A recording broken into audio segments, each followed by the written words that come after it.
Hi, എല്ലാവർക്കും സൗമ്യ സുനിൽ കിച്ചണിലേക്ക് സ്വാഗതം. ഇന്ന് ഞാൻ ഉണ്ടാക്കാൻ പോകുന്നത് ബ്രെഡ് റോളാണ്. അതെങ്ങനെ ഉണ്ടാക്കേണ്ടത് നോക്കാം. ബ്രെഡ് റോൾ ഉണ്ടാക്കാൻ വേണ്ടിയിട്ട് വേണ്ടുന്ന സാധനങ്ങൾ എന്തിനാണെന്ന് നോക്കാം. മെയിനായിട്ട് നമുക്ക് വേണ്ടുന്ന ഉരുളക്കിഴങ്ങ്. ഇത് 4 ഉരുളക്കിഴങ്ങുള്ളത് വേവിച്ച് ഉടച്ച് വെച്ചിരിക്കുകയാണ്. അതുകൂടാതെ ബ്രെഡിൻ്റെ സൈഡ് കട്ട് ചെയ്തെടുത്തിട്ടുണ്ട്. പിന്നെ വേണ്ടുന്നത് സവാള, ഒരു സവാളയാണിത്, ചെറുതായിട്ട് അരിഞ്ഞിട്ടുണ്ട്. അതുപോലെ 2 പച്ചമുളക് ചെറുതായി അരിഞ്ഞത്, അതുപോലെ സ്പ്രിംഗ് ഓനിയനാണ്. പച്ചമുളക് എരിവിനനുസരിച്ചിട്ട് ചേർക്കാം. നിങ്ങൾക്ക് കുറച്ചും കൂടി എരിവ് വേണമെങ്കിൽ 4 പച്ചമുളക് വരെ എടുക്കാം. പിന്നെ വേണ്ടുന്നത് കുറച്ച് ഉപ്പ് വേണം, അതുകൂടാതെ കുറച്ച് മുളക് പൊടി വേണം, കൂടാതെ ചാട്ട് മസാല വേണം. അപ്പോൾ എങ്ങനെ ഉണ്ടാക്കേണ്ടതെന്ന് നോക്കാം. ആദ്യം നമുക്ക് ഉരുളക്കിഴങ്ങിനകത്തോട്ട് നമ്മൾ ഉള്ളിയും സ്പ്രിംഗ് ഓനിയൻ്റെതും അതുപോലെ പച്ചമുളകും ഇട്ട് കൊടുക്കാം. അതുകൂടാതെ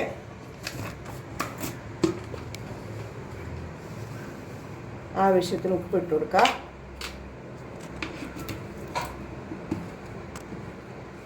കുറച്ച് മുളക് പൊടി ഇട്ട് കൊടുക്കാം, എരിവിനനുസരിച്ച്. പച്ചമുളക് അധികം ചേർക്കുന്നുണ്ടെങ്കിൽ അതിനനുസരിച്ച് മുളക് പൊടി കുറക്കണം, എരിവ് അധികം ആവരുത്. പിന്നെ വേണ്ടുന്നത് ചാട്ട് മസാല. അത് ഏകദേശം 1 സ്പൂണോളം ചാട്ട് മസാല ഇട്ട് കൊടുക്കാം. അതിനുശേഷം ഇത് നല്ലതുപോലെ മിക്സ് ചെയ്തെടുക്കാം. അപ്പോൾ ഞാനിത് നല്ലപോലെ മിക്സ് ചെയ്ത് വെച്ചിട്ടുണ്ട്. ഈ സമയത്ത് ടേസ്റ്റ് ചെയ്ത് നോക്കാം, ഉപ്പോ എരിവോ എന്തെങ്കിലും കുറവുണ്ടെങ്കിൽ നിങ്ങൾക്ക് ഇട്ട് കൊടുക്കാം. ഇനി അടുത്തതായിട്ട് നമുക്ക് ചെയ്യേണ്ടത് എന്താ വെച്ചാൽ, നമ്മൾ ബ്രെഡ് ഉണ്ട്. ബ്രെഡ് നമുക്ക് വെള്ളത്തിനകത്ത് ഒരു സൈഡ് ജസ്റ്റ് മുക്കി കൊടുത്തിട്ട് അതിൻ്റെ വെള്ളം നല്ലതുപോലെ പ്രസ് ചെയ്ത് കളയണം.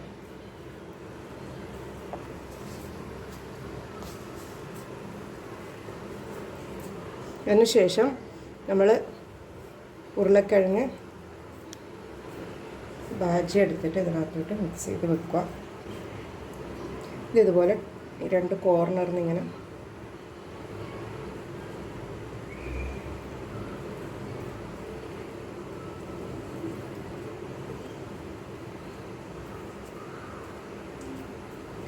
ഇതുപോലെ ഷേപ്പാക്കി എടുക്കണം. തുറന്ന് കാണാൻ പാടില്ല എവിടെയും. അങ്ങനെ തോന്നുകയാണെങ്കിൽ നമ്മൾ ഒരു ബ്രെഡും കൂടി എടുത്തിട്ട് ഇതുപോലെ നല്ലവൃത്തി കവർ ചെയ്ത് കൊടുക്കണം.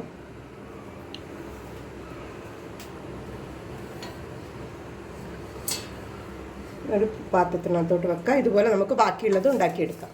എല്ലാം ഇതുപോലെ ഞാൻ ഷേപ്പാക്കി എടുത്തിട്ടുണ്ട്. ഇത് നമുക്കിനി ഒരു 10 മിനിറ്റ് ഫാനിൻ്റെ താഴത്ത് വെച്ചിട്ട് ഒന്ന് ഡ്രൈ ആക്കി എടുക്കണം. നമ്മൾ എണ്ണയിലിട്ട് ഫ്രൈ ചെയ്യുന്നില്ല, അതുകൊണ്ട് ഒരു 10 മിനിറ്റ് ഫാനിൻ്റെ താഴത്ത് വെച്ചിട്ട് ഡ്രൈ ആക്കി എടുക്കാം. ഞാൻ എണ്ണ കുറച്ച് നേരത്തെ ചൂടാക്കാൻ വെച്ചിട്ട്, അപ്പോൾ നല്ലതുപോലെ എണ്ണ ചൂടായിട്ടുണ്ട്. അപ്പോൾ ഞാനിത് 10 മിനിറ്റ് നേരമായി ഫാനിൻ്റെ താഴത്ത് വെച്ചിട്ട്. അപ്പോൾ നമുക്കിനിത് ഫ്രൈ ചെയ്തെടുക്കാം.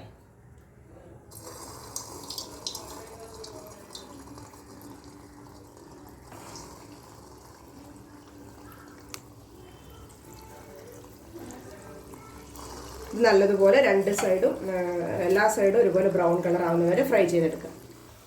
ഇത് എല്ലാ സൈഡും ഒരുപോലെ ബ്രൗൺ കളർ ആയിട്ട് നമുക്ക് ഇനി ഇതൊരു പാത്രത്തിലേക്ക് മാറ്റാം. അതുപോലെ ബാക്കിയുള്ളതും കൂടെ ഇതുപോലെ ഫ്രൈ ചെയ്തെടുക്കാം. അപ്പോൾ ബ്രെഡ് റോൾ റെഡി ആയിട്ടുണ്ട്. ഇതെല്ലാവരും വീട്ടിലുണ്ടാക്കി നോക്കണം. നല്ല ടേസ്റ്റാണ്. കുട്ടിക്ക് 4 മണിക്ക് വേഗത്തിൽ വിശക്കുമ്പോൾ വേഗം ഉണ്ടാക്കി കൊടുക്കാൻ പറ്റും. അപ്പോൾ ഇതെല്ലാവരും വീട്ടിൽ ട്രൈ ചെയ്ത് നോക്കണം. വീഡിയോ ഇഷ്ടമായെങ്കിൽ ലൈക്ക് ചെയ്യണം, ഷെയർ ചെയ്യണം, സബ്സ്ക്രൈബ് ചെയ്യണം. അതുപോലെ തൊട്ടടുത്ത് ബെല്ലൈക്കൺ കൂടെ പ്രസ് ചെയ്ത് കൊടുക്കണം. അപ്പോൾ ഞാൻ പുതിയ വീഡിയോ ഇടുമ്പോൾ അതിൻ്റെ നോട്ടിഫിക്കേഷൻ നിങ്ങൾക്ക് ലഭിക്കുന്നതായിരിക്കും. താങ്ക്